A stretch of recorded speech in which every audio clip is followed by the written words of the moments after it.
ఇగో ఈ తాడి చెట్టు కింద కూర్చొని సోడా సీసా మందు సీసాలు చిప్స్ ప్యాకెట్లు పక్కకు పెట్టుకొని చేతుల గిలాసులు పట్టుకొని ముచ్చట్లు పెట్టుకుంటా నిమ్మలంగా చిల్ అవుతున్నారు కదా ఇద్దరు బ్రదర్స్. ఇంతల్నే మీదికెళ్ళి ఏదో సప్పుడైతున్నట్టుంది అని పైకి చూసిరు అనుమానంతో. ఇక చూసుకో, ఒరే మామ పోలీసు వాళ్ళ డ్రోన్ రా ఇది, లేవురో ఇడికెళ్ళి ఉరుకు అని ఒక్కటే ఉరుకుడు పెట్టిరు ఇట్లా.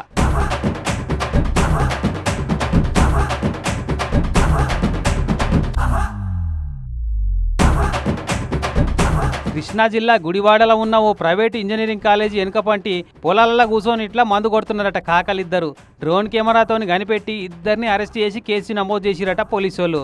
అయితే గిన్నెల తప్పేముంది, పత్తాలాడితేనో కోడి పందాలు ఆడితేనో తప్పుగాని ఎవ్వరు తెరువు పోకుండా చెట్ల కింద కూర్చొని మందు తాగితే తప్పేంది పోయి చెట్ల కింద కూర్చొని కళ్ళు తాగరా? సొంత పొలంలో చెట్ల పండి కూర్చొని మందు దావతులు చేసుకోరా?